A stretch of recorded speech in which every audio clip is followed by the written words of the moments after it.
a single guest to talk about a movie. One day I'm just gonna have to do one of these solo podcasts. I mean, I don't even get it, but well, maybe, you know what? Maybe I'll just do a single podcast today, because that's the kind of day we're having right now. Well, like, who's that at the door? Are you doing the podcast without me?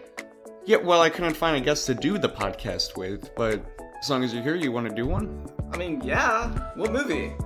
We're doing it on Who Framed Roger Rabbit. Have you ever seen it? No, let's just wing it. Yeah, just wing it. Yeah, we can go with that. So, but yeah, as long as you want to join in, because I can't find Anthony anywhere. He's been here and there. Other people have been going like, "Where's Anthony? Where's Anthony?" And Jonathan and David try to take it over. So hopefully you won't take it over. That's what I'm hoping for. No, never. No. So, how you doing? Doing pretty good today. Good. Well, I'm doing great because I didn't ask. it is okay. Well, it's the first episode of season 2 of the Triple J Studios podcast. We did it. I was on Yay. season 1. No, I'm sorry. You didn't. But you you're didn't at invite me the. for But that? you're on season 2. Okay, I guess that counts. You get a pass for that one. Oh, thank you. So, hello everyone, and welcome to the Triple J Studios podcast season 2. I have no idea how many seasons I'm gonna do, but yeah, today we're gonna be talking about Who Framed Roger Rabbit. Now, have you seen this film before we saw it together? No. I mean, I've heard of it, but I never watched it on my own. You kind of knew it existed. Yeah, I knew it existed, but I didn't watch it. Yeah, well, let's delve into it. So, Who Framed Roger Rabbit was made in 1988. It was directed by Robert Zemeckis. I'm going to butcher that name, which I'm only going to say once.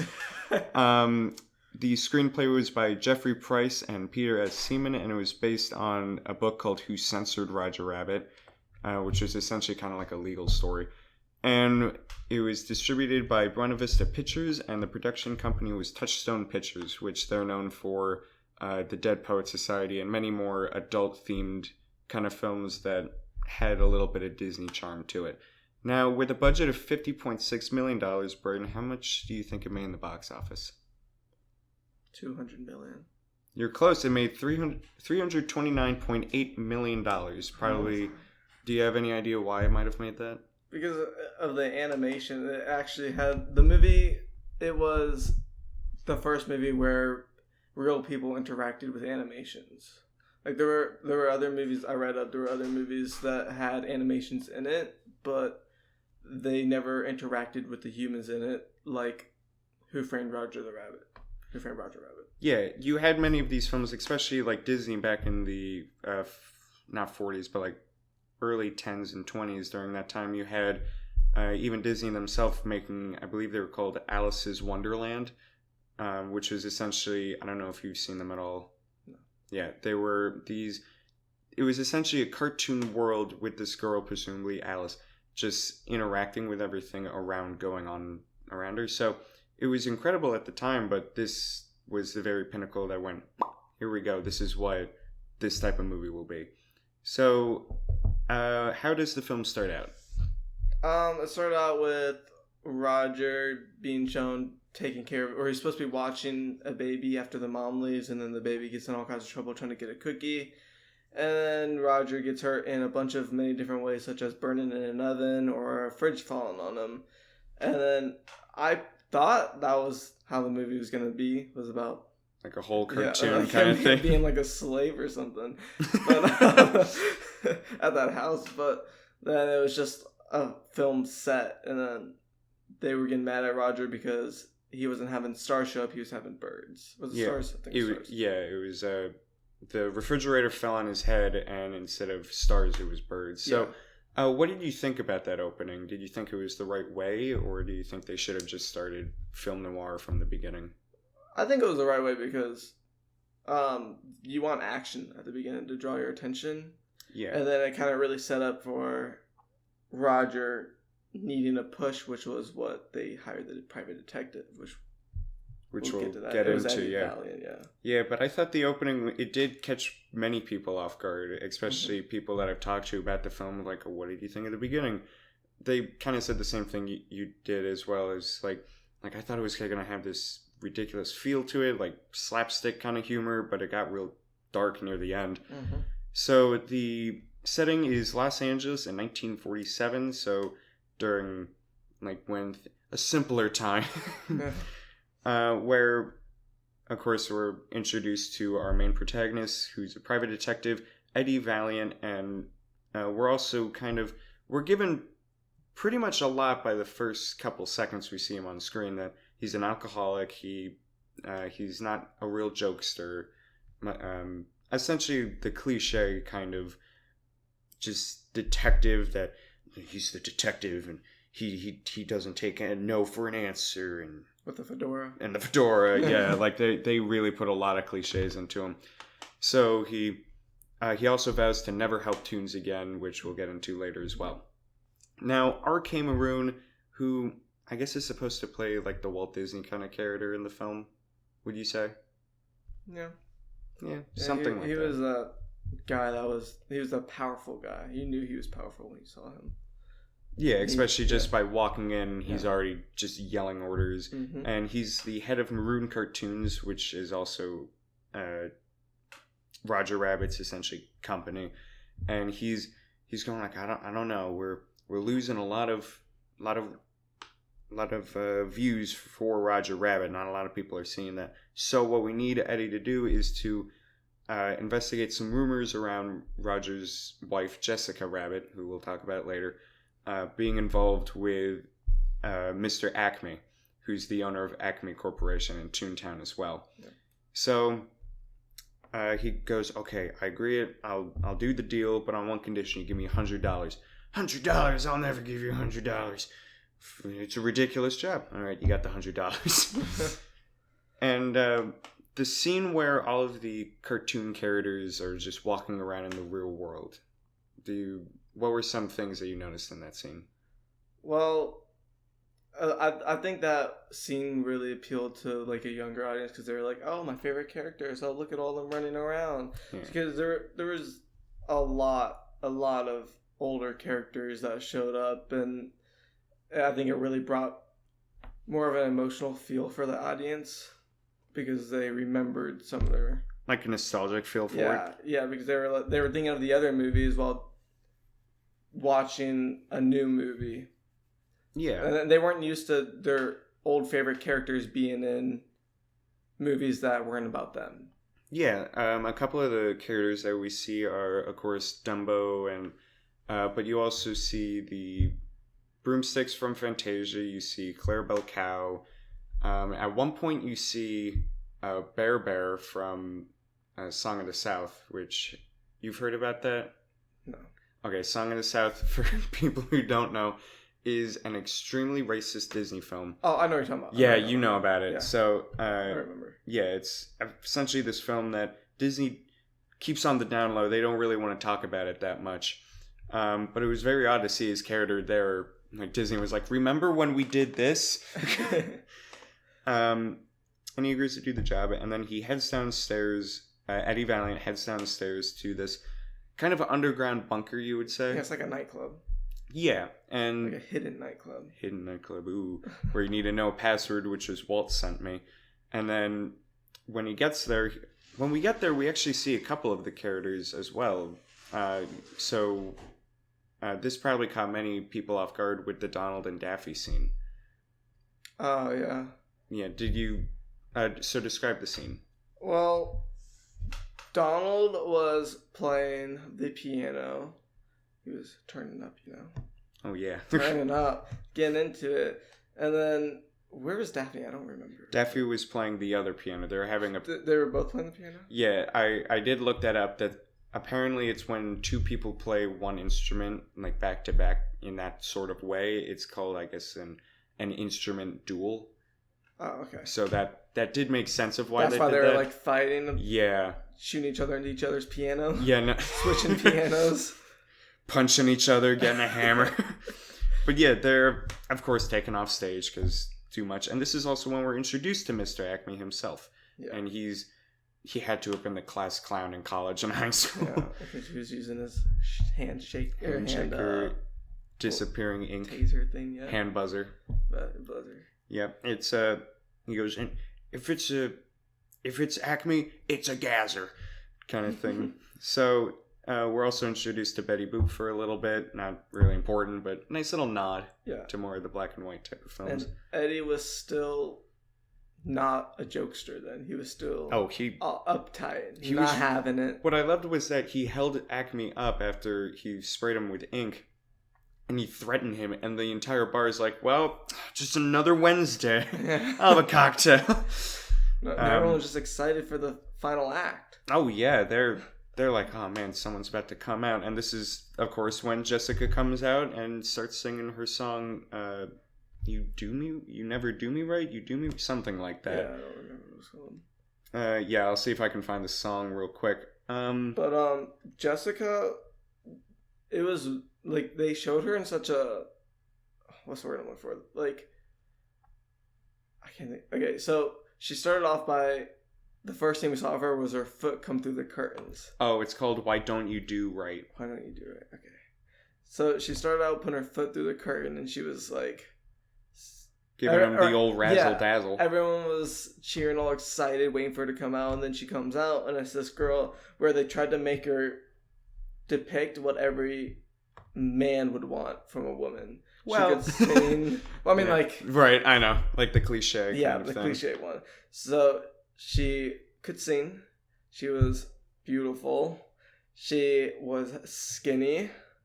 Like, all the guys were like, "This is the girl that I Yeah, want." this is essentially like what beauty standards Yeah. were. Yeah. Just humanized kind of idea. Mhm. So, if this movie, let's just say hypothetically, they say Disney comes out and they say we're gonna remake Who Framed Roger Rabbit, do you think they changed Jessica at all? Honestly, probably not. No. Other than maybe show more skin, because back then they didn't show much skin anyway. Now guys are all like, skin, I want to see it. You know? Yeah, no, I got that in the sense that I personally think they might make her more of a lead character. I think if they were gonna remake it, in the sense like have her character have more importance to the story, because throughout the story she's just kind of, hey, I'm here. Here's some information, but cryptic information. Bye. So maybe I don't know if they're making another Roger Rabbit movie, but Live action. Maybe, I don't know. But yeah, so she sings the whole song, and this is when Eddie Valiant, he comes up and he's like, I gotta get a couple photos of the two together. So they start going, and then it's revealed that Jessica and Mr. Acme are playing patty cake. Mm-hmm. I'm gonna let everyone know right now, they're actually playing patty cake, but they make it a sexual innuendo for like 2 minutes. Yeah, I was really ready for it to turn that way, and I was like, what did Disney do? Yeah, because for like it's actually patty cake. yeah, I was like, hold up. it's like for a minute you're like, oh, I guess they're just playing patty cake, whatever. Then for the final other minute you're like, this is rated PG. I don't like, kids could watch this. So all of the adults were looking at the kids like, should we cover their eyes? Oh god, the photos. Oh wait, no, it's just patty cake. Just patty cake. Just patty cake. So Roger is, of course, ridiculously mad. Oh well, maybe there's like a certain rule for cartoons that you can never play patty I cake wish on it would've, someone else. Carried on with that a little bit. Maybe Maybe gave us an You wish it would have explanation. been longer? like, I wish they would have given more of an explanation for the patty, like given a background for it, because I feel like that would have just Like patty cake was like the way to say, hey, you're on first base or something. yeah, because I feel like that would have just, because after that happened, I was kind of like focused on it. I was like, are they gonna like explain why that's so significant? Yeah, and they never Yeah, did. they never did. They're I was just like, like, oh, well. I guess it was significant, but I don't know why. Yeah, but either way, that I feel like that was just enough. It was a little too long for me, but at the same point, it was fine. And then 2 minutes. it was, and then Mr. Maroon gives Roger a shot. I don't know of what, but gives him a shot of alcohol, and he just loses it. He goes, "Ooh," I can't, but yeah, he absolutely loses it, and he goes, like, we're gonna be happy, and like this will all be fine in the end, happy, happy, happy, and he bursts out the window. And I pointed this out to you and Anthony, but we saw for anyone that's in Florida, when you go to Hollywood Studios, you can actually see the window where Roger essentially jumps out of, and then next to it, a little Private Eye Eddie Valiant symbol as well. So I like little nods like that. I wish there were more in the park for that film. Like, so then, does that remind you of anything? And I was like, nah, let's keep going. Yeah, and then it's like flipping. And Anthony hadn't seen the movie yet. We showed him yesterday the film, and throughout the entire time he's like, "Did he do it? No, he didn't do it. Did she do it?" Is like, he that kind of movie watcher? Yeah, oh which is fine. I'm that kind too, but in the sense with, I just loved how it was, just like for a while he thought Jessica did it, and it was like, nope, I don't know, maybe, and you'll see in a minute why I thought that. So the next morning, Marvin is dead. Mr. Acme is found dead. Oh no, who would have found? And Eddie meets Judge Doom. I wonder who the bad guy is. Judge Doom with a skull crane, always wearing like shade glasses, a fedora, and a dark suit. And he's played by Christopher Lloyd. So, positives. I don't know why he's the judge and why he's suddenly just talking all over the place. What did you think of... Oh, and he also has a gang of Toon Weasels to arrest Roger. Essentially like the like police force. Yeah. So what did you think of Doom? I expected it in a way because I was like, there's no way. With a last name like that? Yeah, I was like, there's no way one of them would have just killed him like that. And then we had to figure out which one of the protagonist did it. So when he came on, I was like, oh, here we go, film noir. What He's bad the thing villain. is he gonna do? Yeah. What is his plan here with the tunes? Yeah, well, even in this scene, we're also introduced to something called dip, which is presumably the only way you can kill a toon, and we'll get into that later because I want to talk about killing a toon. Right. But you have dip, and this little clown shoe or whatever, he picks it up, puts it in the dip, it melts, terrifying scene. That upsetted me. It did, yeah. I was like, no, not the shoe. What about the other It pair? looks so sad. I was like, Well, now you got to think about that other shoe. That other shoe was put it back into the box. It's like, he's never going to see that shoe again. it's just gonna be one single one. No one wants to wear one single shoe. Right. But yeah, it's essentially like he's saying he's the villain, but we have another hour and 20 minutes of this film. So Eddie runs over to Roger's co-star, essentially, Baby Herman, and he goes, Roger's innocent, and Marvin, in that Marvin's missing will is probably the key to the murder. And he gave, which essentially is the, what would you call it? The deed to Toontown. Yeah. Essentially. Yeah. It's like, that paper is Toontown, and someone wants to get it. So, who knows? Maybe that's the whole idea. Ooh. And then Eddie goes and he goes back home and he sits down. And this is also when we start delving more into his past with his brother, Theodore? Is that his name? I don't quite remember his... I think it was Teddy. Oh, well, yeah, close enough. Yeah. Teddy Roosevelt, so you know Roosevelt. Yeah, same thing. And you see a lot of these different newspaper clippings. Did you happen to catch any of what they said? No, I didn't. There was one when I was watching it with Anthony. It went by, and then maybe 30 seconds later, he went, wait! What did that say? And we rewound it. And it says, Goofy free of spy charges. And it shows the two brothers with Goofy in the middle. So... I saw that headline. I didn't see the picture. Yeah, no, Goofy's a spy, apparently. Probably a Russian spy or something. So, very interesting. I just like those little Easter eggs like that. Yeah, I need to pay more attention to that when I'm watching movies. Yeah, especially like Pixar films are known for that, but just other films have that same thing. It's not only Pixar. So Eddie falls asleep, and when he wakes back up, he finds Roger, and he says, like, you need to prove me innocent somehow. I don't know how or where, but just do it for free of charge. And then this is also when the Weasels storm into his office, and they're like, okay, we gotta find Roger. You got any idea where he is? And what happens in this scene? Well, Eddie drowns Roger. Get in the sink because he was washing dishes. Okay, so they're also handcuffed. Yeah. Oh yeah. They're handcuffed together, and he needs to hide Roger, and he didn't know how. So the sink was the only valuable option. Yeah. So it cuts to where they're breaking in, and the next thing you know, he's at the sink drowning Roger, and we're all sitting there like, "Oh no, is Roger in the water?" Then the weasels go and look somewhere else. Didn't he hit one of them by accident? Yeah, I think he hit him with soap or something. Yeah, he threw soap in his mouth and he started blowing bubbles and all the other weasels started laughing at him. Yep.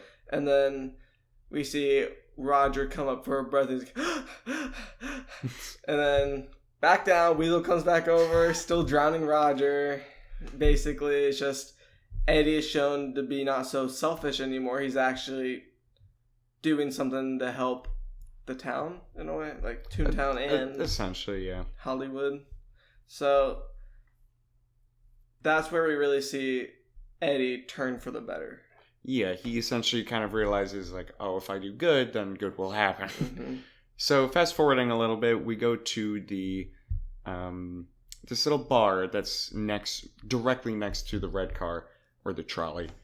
And this is also when they go into a back area, so a speakeasy of sorts. Mm-hmm. And Doom and the Weasels catch up with them, and Doom starts kind of going around trying to find where where Roger would be. So he starts hitting his cane on the wall, playing barber or shaving a barber cut, something like that.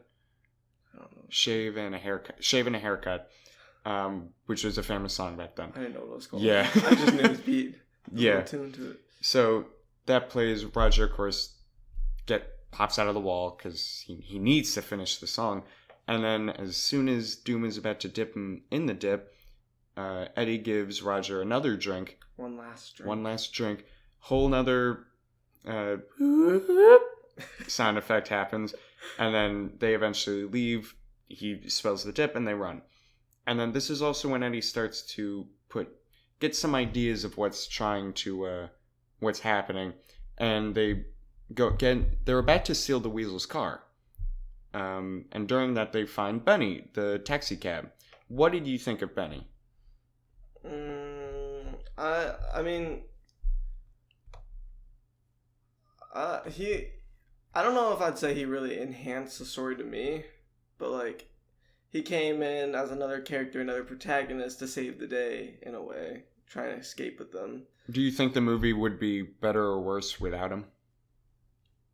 I don't think it'd be. I guess he did kind of save them later on more too, because he showed up and they all jumped in him and he got them out of Toontown later on. But that's for later on. But yeah, I get the feeling it was just sort of Benny's here specifically for the fact that they have a car now. Yeah, it wasn't anything that I'd say was too significant. They could have definitely worked around it if he wasn't in it. But oh yeah, and it's during the scenes with Benny that I think the person that played Eddie, which I'll get his name right now, Bob Hoskins, I think he did an incredible job playing that role because, and I can find pictures of it as well, but needs to say Benny's a cartoon car. So what they did was they got this metal contraption sort of thing, put it on the road and floored it, but they had two guys, one in front of him and one behind him, wearing all black, and then they were actually controlling the car. So there was a guy all the way in the back on the floor essentially of the road just steering it as well. So the steering wheel that Eddie's using in the film, that doesn't do anything. So he's just fiddling around with it. Nothing happens. So I don't know. I thought that was a really neat little idea with Benny. I forgot to say how they got out of the handcuffs. Oh yeah, it's revealed that Roger can just slip his hand out at any time. He goes, and this is also when he says this motto. What was it? Of if you can't laugh, then what's the point of living? Yeah, something like that. I'm deep, but dark at the same time. Senior quote. Yeah, maybe. You want to quote Roger Rabbit. So Dolores also reveals during this time that the reason Eddie doesn't like working with Toons is because a Toon killed his brother. Yeah. With a piano hitting his head. And what I love is that Dolores, the girl in the bar, goes Toon killed his brother. All the patrons just go what? piano hit him on the head.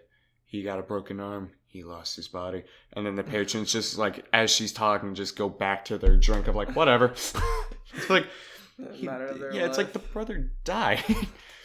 So, it's like it happens often. I guess. So, fast forwarding a little bit more, we have Marvin finally figures out, okay, Maroon has to be the person that did this. He rushes straight to the studio and he's going to challenge Maroon. And he leaves Roger outside to wait. He's just like, wait out here, guard the car, make sure it doesn't go nowhere, and we'll be fine. And Jessica hits him on the head and puts him in the trunk for safekeeping. Mm-hmm. Of course, because of course, that's what you do for your loved one. Hit him with a pan over the head and then put him in a trunk. Yeah, can't get your kid in the car? Frying pan. Exactly. That'll work. So it's revealed that R.K. Maroon was just blackmailing in order to get that he blackmailed Acme into selling his company so that he could sell the studio, but he did it out of fear because he really wanted to save the tunes in Toontown as well. And Jessica comes out and shoots a couple bullets into R.K. Maroon before he can say the one word that would end the film. And this is when we drive into Toontown. What did you think of Toontown? Which, of course, Toontown is supposed to kind of be Toontown is a land in the Disney parks as well, for those who don't know. Yeah, I mean, I think that really helped the mood, because whether it was happy there, they were pretty happy to an extent. And then once it... Well, he drives in and all the people are going, smile, yeah, and he's like, yes, smile. Whoa. And then as the situation gets worse, as they were after the car was destroyed, after they were trying to find Roger still, the Toontown got really dark and all run down, and then that really makes you feel like, oh, this is kind of getting extreme. Yeah. This is really getting intense. So I think that putting them in Toontown affected the mood more than it would in the real world. Yeah, in the sense that everything is over dramatized, essentially. Yeah. In this, and when we were watching the film, Anthony was also pointing out something that I made a mental note to talk about was, do you think, because we talked about dip, and dip is the only thing that can kill a cartoon or a tune. That's the rule that they're sticking with, so that's the rule I'm sticking with. Do you think that if you're a tune and you live in Toontown, you can never die? Because because Eddie goes through, in one scene, he gets onto the elevator and he gets floored onto the ground with a ton of G's, and then he launches straight up and hits the top of it, but he doesn't die and he doesn't limp or anything. He just gets up and he's fine. True. He falls from a building onto a pole and then falls more and gets caught, and no one is hurt. Yeah, good. So is a tune immortal? Maybe. Maybe that's why they all hide in there. That's true. Yeah, but every single tune, because then that also brings up the fact of does it need to be a published tune, or what if it gets into the public domain now? So what if they pour the dip over the entranceway? They're trapped in there; they can't get out. That's true. Yeah, then you have no cartoons. That's what Doom should have done, was just made that tunnel entrance all dip, and they're suckers, can't do anything now. So and we just got to that time. We're at the halfway point. Now, it's usually during this time that I like to talk about where we would be into the film. If we were to input ourselves into the film anywhere. I don't want, not like a character, so I'd be Eddie Valiant, but more in the sense of do you feel like you would be an assistant to Eddie Valiant? Do you feel like you'd be more of a toon character background? Where do you see yourself in the film? I would be Roger's... No, I wouldn't be. I would be the shoe, the red shoe. I would be the other pair. I'd just come up and be like, mine got put in dip too. Aww. We could be together. That would be so sad. Yeah, it's we're not socks, but we'd make a great pair.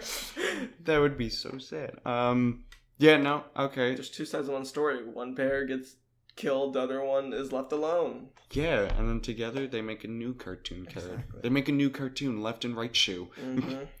Yeah, I feel like this will come to no surprise for anyone that's seen my short films, Walter and Ross. I'd probably want to be the assistant to Eddie, and like how I'd be like the guy that's just like, hey, look at that, look, I found it's a clue. Do you think you would be like the dumb assistant, but then say something really smart that changes the whole story? I feel like I'd be the assistant that would be like telling puns, but then this one pun would be like, I figured it out. Like, well, Eddie, where there's a will, there's a way. Wait a minute, a will. I can see that too. Oh yeah. That fit you perfectly. See, I'm all set. So we're also introduced to another thing I wanted to talk about with how we're like, oh, look at the top of the building. There's Jessica Rabbit. It's not Jessica Rabbit when we get up there. Do you feel like that character, because she doesn't have a name, do you feel like she would be like a rough draft or like a bad advertisement type of thing? Where do you think she fits in? Because she definitely has to resemble Jessica. Maybe it's like Eddie's how he wants to see her. Because he doesn't want to see her as a toon that's all beautiful. Maybe that's how he actually wants to see her, but not like in the all loving way. Just like looks wise and how she like, because you know how she wasn't as beautiful as right. She was just kind of like weird. And does she have buck teeth? Yeah. Yeah. Yeah, buck teeth, freckles, longer nose, all that kind of stuff. So maybe that's how her eyes were actually open. Maybe that's how Eddie wanted to see her because he didn't want to be in love with a cartoon, with a toon. So you think Eddie's cheating on Roger's wife? No, maybe. No. Maybe. So, yep. So we go a little bit further. He eventually escapes the rip-off Jessica, the one that was meant to be forgotten. And then this is when we meet up with the real Jessica, and she goes, behind you, bang! And shoots some guy in the back, presumably Mr. Doom. Dr. Doom. Sorry. He earned that doctorate. Don't know in what. Probably chemistry, now that I think about it. Yeah, he had the dip. He got the dip, so maybe he's a chemistry teacher. Chemist.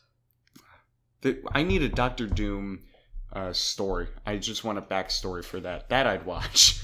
So yeah, we go a little further, and then Dr. Doom, he starts running away, and he's like, "You'll never catch me!" And he gets out into the front of the entranceway, and he pours a bucket of dip, which causes Benny, the taxi cab who picks Eddie and Jessica up, to go over the dip and, of course, burn his wheels. And he ridiculously hurt because not only did he drive through dip, but he also hit a pole. Yeah. And it's presumed that he's supposed to be knocked out, but from little clues, he starts, like, peeking every now and then. Can toons not feel pain? Is that also a thing? Maybe he did feel pain at first. Maybe their pain tolerance is, like, high, but whenever they really do get hit, they get hurt for a little bit, but they heal fast. Maybe they just heal faster than us humans. Maybe. Like, incredibly fast. Because they don't have, like, bones or muscles. They have, yeah, because he did pause for a while, and, like, even when he was, like, peaking, like, before that, there was a good little bit where he was not moving and not peaking or anything, but then he did start peaking, and then... Yeah, because it wasn't only that made me question it, but it was also with... in Toontown, there was a whole bunch of car crashes that happened. In the opening scene, Roger, like we said, got hit in the head with a fridge, but it's revealed that he's been hit in the head over 15 times with that fridge. Yeah. So, at first I assumed it was just a toon fridge, and like, maybe that's it. But no, then we cut back out, and that's a real fridge, so they had 15 fridges. Well, I mean... The thing is, toons can only die by that dip, so it's just a matter of... Yeah, quote-unquote, only die on that dip. Yeah, so it's just how hurt they can get without dying. Yeah. And how fast they can recover from it. Yeah, I would say that's about right. So, Dr. Doom also goes like, all right, we'll bring the two. They can come with us, and we'll go back to the Acme factory so that he can reveal his evil plan. To which the entire audience did not go, he's the villain, except for Anthony. I think he's like, it's not Jessica? No, But, yep, so we get back there, and this is also when Roger comes back, and he finds Benny, and Benny gets into the car and he starts driving. That was odd to see. That was very surreal for me. And eventually we get to the Acme factory, and you want to take it from here? Well, Roger makes it into the bathroom. I don't remember how do you make it in? Okay. So what I liked about that was that Roger is like, okay, I'm going to go in. And he tries pushing on a window and he goes, oh, dang it, it's locked. And of course he falls through and he falls into a toilet. Didn't break, just flipped. Yeah, it just flipped. Mm-hmm. And then he went down the toilet. But here's the thing about that scene. Roger tried one push at the window when it's locked and was like, well, guess that's it. I'm done. So, keep going. Continue. He got flushed down the toilet, and then it cuts back to the factory scene where Eddie and Jessica are in trouble. And then after, at one point, they were doing something to, was it Jessica? Or Eddie? They were checking them for the will. Because if they have the will, then they have Toontown. And if they have Toontown, then they can do their big plan. And out comes Roger. And then Roger's right up out of the pipes, so I guess he knew the pipes. Yeah, and we're all he's been there before. He's a hero. He's coming to save them. Well, that didn't work out. That didn't work out. Yeah, because lasted a whole minute. Yeah, shorter than the patty cake scene. And then he goes like you want to know decency, but hit you like a ton of bricks. And then one of the weasels cuts a rope that drops bricks onto him. But on the positive, he got stars. He could finally get stars around his head. So still didn't die though. And he's perfectly fine within only 5 minutes. So okay. So we have. Yes, so this is also when Dr. Doom, he comes up and he says, here's my plan. I have this entire thing of dip, and I'm going to run over the entirety of Toontown. Oh, yeah, but what are you going to do? Says Elliot. And this is when Dr. Doom says he's going to build a freeway. Ooh. The first California freeway. Yeah, and no more traffic. And I love that they're like they're over dramatizing it, but If they were to remake this film like today, modern day, in the sense of like, oh yeah, this happened in 2015, what would you think the next upgrade of a freeway would be? A city in the sky. City in the sky, yeah. They'd be like, we need more space.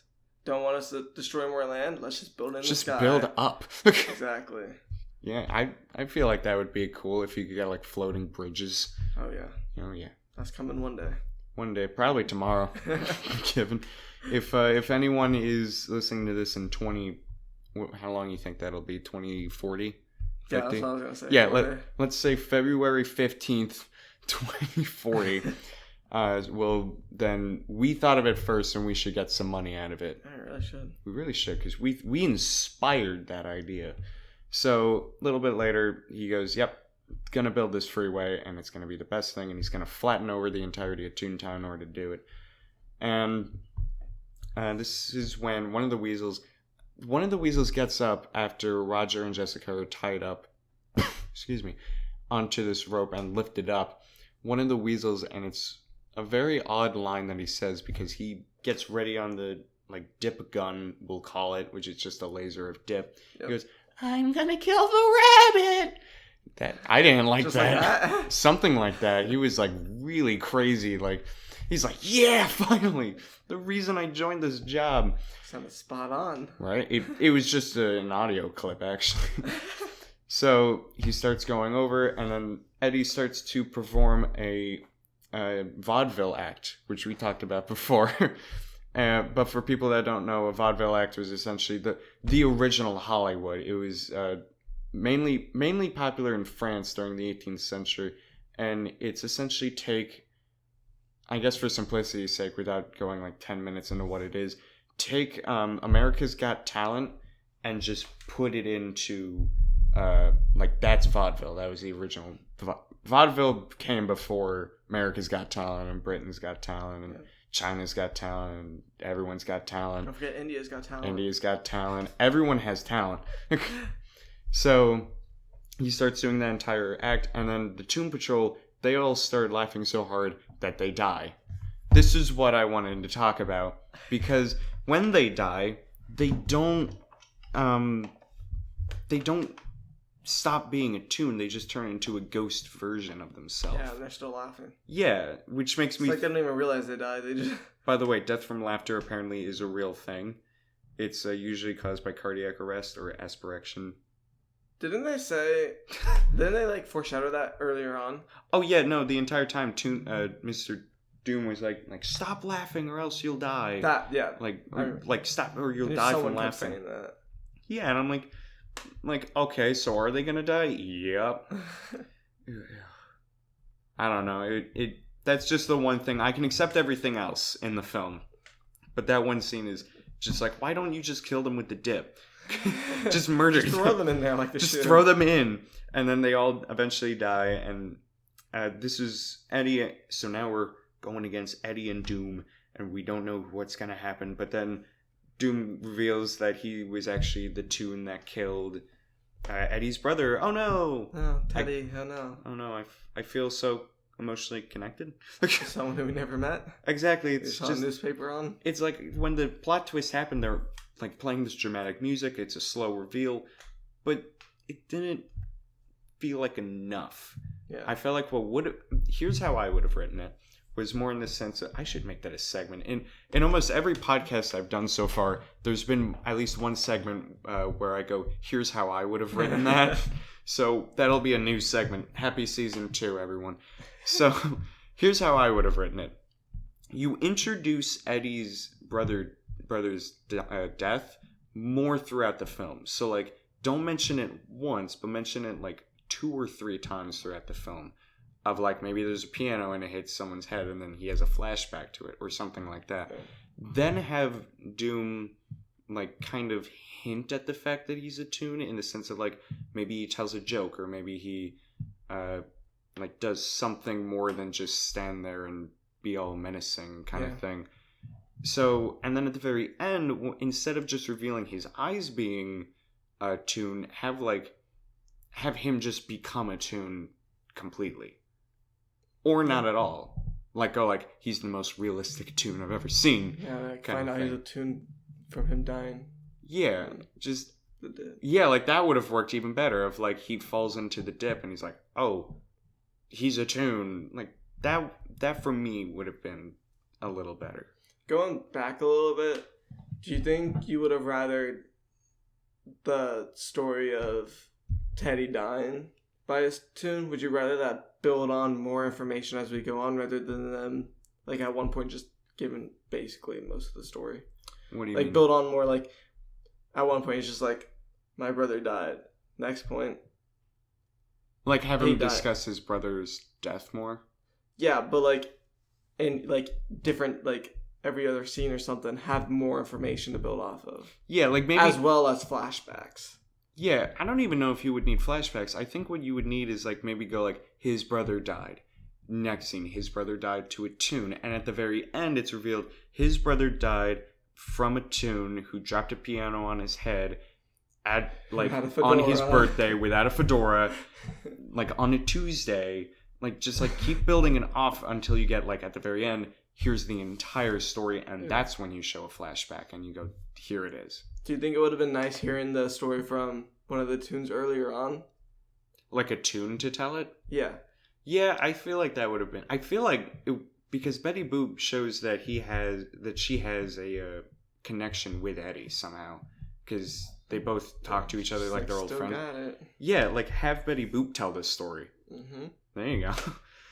So anyway, we're going off track because eventually Doom, of course, is defeated. And he's flattened by a steamroller, but he lives because he's a toon, and toons never get hurt or anything. Yeah, essentially. And then Eddie uses one of those toon boxing glove mallet things, you would call it, I guess. And that causes the machine to put all of the dip onto the floor, and he melts very, very familiar to Wizard of Oz, like, I'm melting, oh no. And Doom is defeated. Eddie turns on this fire hydrant thing and washes the entire floor so that Roger and Jessica can get onto the floor safely. And then the steamroller crashes straight through the wall into Toontown. So now both Hollywood and Toontown are together. And of course it's empty, so nothing's going to happen with it. And Roger decides to give Jessica the love letter that's been hinted kind of throughout the film, to where it's also revealed that was actually Acme's will.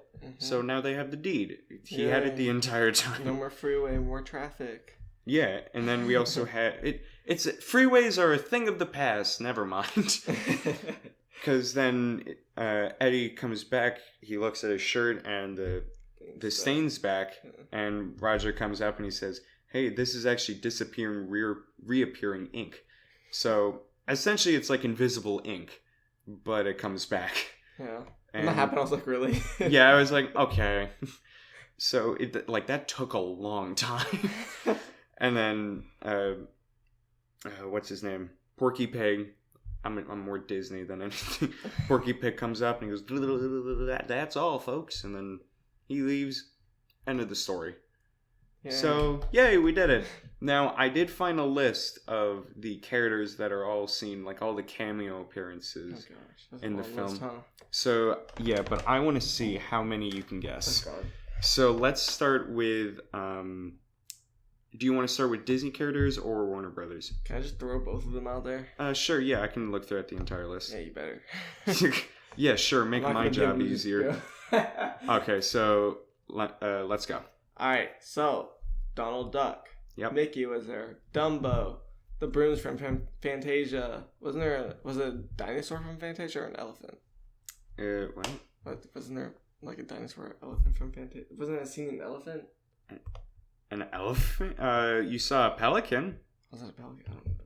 I don't know. But that wasn't from Fantasia. Was it from Fantasia? Okay, never mind. No. Daphne was... Yep, Daffy Duck. Yeah, Daphne, yeah, whatever. Wasn't Minnie there? Was Minnie there? Minnie was there? Yeah, I thought so. Oh gosh, why am I That's 6. You 6 have out of like 200. There were 20 plus 4, 34. There were 39 that this list has. I'm so bad at characters. There's probably tons that I don't know. Russell from Up? No. Yeah. Foreshadowing Up? No. Yeah. You want me to just read a couple? Yeah, just go. Okay, I can't think of any. So, Mickey, Minnie, Donald, Daisy, Goofy, Pluto, Pete, Clarabelle, Horace Horsecollar, Snow White from the Seven Dwarfs, or Snow White and the Seven Dwarfs, like all of them. Tinkerbell, Pinocchio, Mr. Toad, Dumbo, Bambi, Bear from Song of the South, the Magic Singing Harp from Fun and Fancy Free, Penguin Waders from Mary Poppins, Magic Brooms from The Sorcerer's Apprentice, and Monty the Pelican from The Pelican and the Snipe. Those were all the Disney characters. By the way, the only one that I thought was weird was the Pelican and the Snipe, because that was a laughogram before Disney themselves, like before 1921. So, a bit interesting. From Warner Brothers, you have Bugs, Daffy, Porky Pig, Tweety Bird, Sylvester, Yosemite Sam, Foghorn Leghorn, Elmer Fudd, Marvin the Martian, Speedy Gonzales, Wile E. Coyote and Roadrunner, Sam Sheepdog, George the Fox from Of Fox and Hounds, and Yo-Yo Dodo from Porky and Wacky Land. And then the 5 that they count as other characters were Betty Boop, Droopy, Woody Woodpecker, Cuckoo the Clown, and Oscar the Timid Pig from Louie Line from Terry Toons. You said one that I was like, wait, they were in there? And I don't remember who it was because you kept going on the list and I was like, oh my gosh, it's all these names I forgot. Alright, we'll start again. Mickey, Minnie. But yeah, a lot of these, I knew the Disney ones. The Disney ones I was able to pick out in like 5 seconds. For anyone that's noticed me or who knows me and is listening to this podcast, they're all probably just going like, yeah, figures. Of course you would know that. So yeah, this is when we rate the film in it. So out of 10... Can we talk about the camera work first? Yeah, sure. Talk about whatever you want. So think about if you want to talk this. about... You're a videographer who has to get real life footage of a guy on partial of the screen because you need space for another character that's animated later on. Mm-hmm. And they're doing all these tricks that you need fancy camera work for. Like, they're getting hit and they have to move the camera following an animated character getting hit. So they have to think ahead when they're filming how they need to do these certain shots so they can fit the animated character in there correctly. Could you imagine like having to videotape that? That must be stressful trying to get the right... Especially if like you did the scene perfectly, but then there's not enough space. Yeah. Yeah. Especially with a real life person in there, you have to make sure that you're at a good distance, they're at the right part of the screen. Yeah. To where you can fit the animated character. And make it look natural enough for everything. Yeah. What I also wanted to talk about was the animation process behind it. Because what I noticed was that I watched it once and then I watched it again. The shadow work with the cartoons, like how they affected the things around them. I'm not talking about the... as impressive as it was, them holding real life objects, like some characters were holding a gun, some characters were holding keys, like Roger was in the handcuff throughout the entire scene. That was incredible. But what was amazing to me was the shadow work, because it looked so natural with everything, including the real life characters' shadows overlapping the characters' shadows, how they're darker. I thought that was really impressive. Some great thought went into this movie. Yeah, so I also want to talk about some different behind the scenes kind of things. So as we talked about, the budget was pretty high for the time, especially for being around $50.6 million. I'm looking at another source, and they're saying it's around $70 million. So it could be one of the two. I'm not 100% sure. But it was, during that time, it was the most expensive movie ever made. So it actually surpassed Rambo by around $12 million. Jeez. And then it lost that title to Terminator 2 Judgment Day, which cost over $100 million. And now we're talking about how the live-action Lion King is the most expensive animated movie of all time with like $200 million. I want to say something crazy like that. It's the longest. It still holds the record for the longest end credits. It runs for about over 10 minutes. And don't worry, I'm reading this. It says the film's credits run for over 10 minutes, even without attribution for Jessica Rabbit's voice actor, Kathleen Turner. So she's not in it. They left her out. Wow. Well, with over 10 minutes, you need to kind of figure it out. It's a couple other people that were presumed to play Eddie Valiant. Of course, Bob Hoskins did play it, but the other three were Harrison Ford, he was too expensive. We had Chevy Chase, he wasn't interested, and we had Bill Murray, who quote unquote never got the message, but he was dismayed that he missed such an opportunity. Yeah, okay. So instead, you can now catch him as a Ghostbuster and the bear from the Jungle Book. So big roles there, right? Now, one thing I also wanted to see if you noticed, Lloyd, the Dr. Doom, he does not blink in the film. Once he doesn't. I don't pay that close attention. Yeah, I didn't either. But no, he never blinks throughout the entire film as long as he's on screen. That's the rule. So that was supposed to add the more kind of fear factor to it. It's so weird because I don't think anyone really noticed that. Yeah, and just something. So it's the small things. Yeah. So all right. So out of 10, let's say. What do we want to write this out of? Out of 10 broken plates from Roger Rabbit's little sketch, how many broken plates would you give this? Are you just doing the whole film in general? Whole film. It doesn't have to be on your favorite film. It could just be like overall. 7 for it being so advanced at the time. But like I So wasn't the biggest plates. fan of it, but it was like. How do you think it could improve?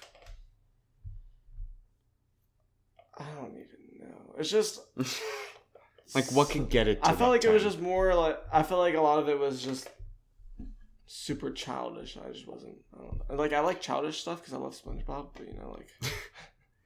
But this drew the line. This one I was just like something like him being flat and stuff. It just looked weird, and I was like, I don't like that. But yeah, some scenes did look a little. They aged. But like it's the 80s. Come on. Yeah.